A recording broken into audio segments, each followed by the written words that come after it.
ഈ ഒരു വീഡിയോ കാണുമ്പോൾ നിങ്ങൾക്ക് കുറെ കാര്യങ്ങൾ നിങ്ങളുടെ ചൈൽഡ്ഹുഡ് കാര്യങ്ങൾ റിലേറ്റ് ചെയ്യാൻ വേണ്ടി പറ്റുന്നില്ലേ? ഇതൊക്കെ എന്ത് ഈശ്വര ഇവിടെ ആരും പറഞ്ഞിരിക്കാനായിട്ട് കൊച്ചെത്തി എന്തിനോ വേണ്ടി തിളക്കുന്ന സാമ്പാർ ബിരിയാണി കൊടുക്കണ്ടെങ്കിൽ പറയാൻ പറ്റില്ലേ? സാരില്ലടാ, നീ എവിടെ പരിപാടി അവതരിപ്പിച്ചാലും ഇത് തന്നെയാണ് അതിന്റെ വിധി.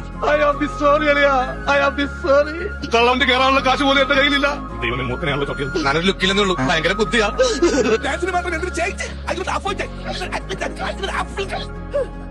അത്ര വലിയ ബന്ധങ്ങളിലേക്ക് പോകണോ ശ്രീകുട്ടി?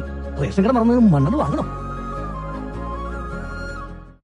ഇങ്ങനെ കുറെ ക്യാരക്ടേഴ്സ് ഡെലിവർ ചെയ്തിട്ടുള്ള കുറെ നമ്മുടെ മലയാളം ആക്ടേഴ്സ് ആൻഡ് ആക്ട്രസസ് ഉണ്ടല്ലേ. അതിലൊരാളായിരുന്നു നമ്മുടെ സലീം കുമാർ.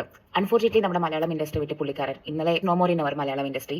പക്ഷേ ഞാൻ ഈ ഒരു വീഡിയോ ചെയ്യാനുള്ള കാരണം എന്ന് വെച്ചാൽ, ഇപ്പോൾ ഞാൻ എൻ്റെ ഡെയിലി കോൺവെർസേഷൻ എന്നെ അറിയാവുന്ന എൻ്റെ ഫ്രണ്ട്സിനെ അറിയാം, ഞാൻ പല കാര്യങ്ങളും സിനിമ ഡയലോഗ്സ് സ്ഥാനത്തും അസ്ഥാനത്തും പറയുന്ന ഒരാളാണ്. Because I M A movie buff and I love cinemas. എനിക്ക് സിനിമ കാണുന്നത് അല്ലെങ്കിൽ അതിൻ്റെ ഡയലോഗ്സ് ഓർത്തിരിക്കുന്നത്, ഈവൻ ക്യാരക്ടർ നെയിം വരെ ഞാൻ ഓർത്തിരിക്കുന്ന ഒരു വ്യക്തിയാണ്. സോ അങ്ങനെയുള്ള ഒരാൾക്ക് പെട്ടെന്ന് നമ്മളെയൊക്കെ ചൈൽഡ്ഹുഡ് ആക്ച്വലി ഇത്രയും മെമ്മറബിൾ ആയിട്ട് കീപ്പ് ചെയ്ത കുറേ ആക്ടേഴ്സ് നമ്മളെ വിട്ട് പോകുന്നു അറിയുമ്പം എനിക്ക് ഒബ്വിയസ്ലി സങ്കടം ഉണ്ടായിരിക്കും. പക്ഷെ അതിനേക്കാൾ കൂടുതൽ സങ്കടം എന്താണെന്ന് വെച്ചാൽ, ഒരാൾ മരിച്ചു കഴിയുമ്പോഴും അയാൾ ഇങ്ങനെ ഡീഗ്രേഡ് ചെയ്ത് അയാൾ ഇങ്ങനെ ഒരു ഹ്യൂമാനിറ്റി ഇല്ലാത്ത ബിഹേവ് ചെയ്യുന്ന നമ്മുടെ നാട്ടുകാരെ കുറിച്ചിട്ടാണ് കേട്ടോ. കാരണം വേറെ ആരെയും കുറിച്ചിട്ടല്ല. കാരണം വിവരമില്ലായ്മ ഒരു അഴകായിട്ട് കൊണ്ട് നടക്കുന്ന കമ്മ്യൂണിസ്റ്റുകാരെ കുറിച്ചിട്ടാണ് ഞാൻ ഈ പറയുന്നത്. കാരണം സലീം കുമാർ ഒരു പൊളിറ്റിക്കലി ലീൻഡ് ഒപ്പീനിയൻ ഉണ്ട്. കാരണം പുള്ളിക്കാരൻ ഒരു കോൺഗ്രസ്സുകാരനാണ്. പുള്ളിക്കാരൻ്റെ പെർസ്പെക്റ്റീവ്സ് ഞാൻ കണ്ടിട്ടുണ്ട് വീഡിയോസ് ത്രൂ.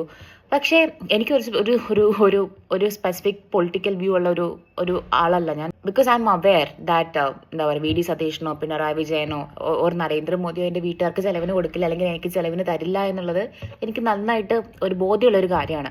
പക്ഷേ ഈ പിണറായി വിജയൻ അല്ലെങ്കിൽ കമ്മ്യൂണിസ്റ്റിൽ നിന്ന് ഒബ്സസ്ഡ് ആയിട്ട് നിൽക്കുന്ന കുറച്ച് ആൾക്കാരെ എനിക്കറിയാം. ആ ഒരു കമ്മ്യൂണിസ്റ്റുകാരെ കുറിച്ചിട്ടാണ് ഞാൻ ആക്ച്വലി പറയുന്നത്. ഈ ഒരു കമൻസ് നിങ്ങൾ വായിച്ചു നോക്കൂ ഗൈസ്.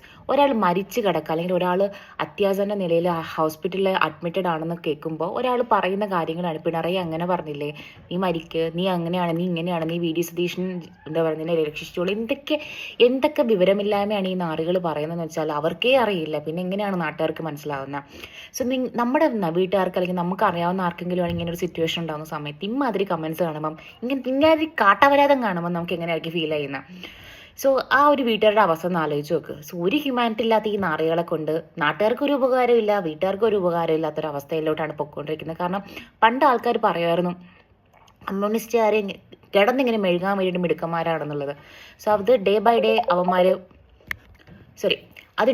അവന്മാരിങ്ങനെ പ്രൂവ് ചെയ്തുകൊണ്ടിരിക്കുകയാണ് കേട്ടോ. സോ കൂടുതലൊന്നും പറയാനില്ല ഗൈസ്. ഇമ്മാതി വിവരമില്ലായ്മയ്ക്ക് നിങ്ങൾക്ക് എന്താണ് പറയാനുള്ളതെന്ന് കമൻറ്റ് സെക്ഷനിൽ പറയൂ ഗൈസ്. അടുത്ത വീഡിയോ ആയിട്ട് കാണാം. ബൈ.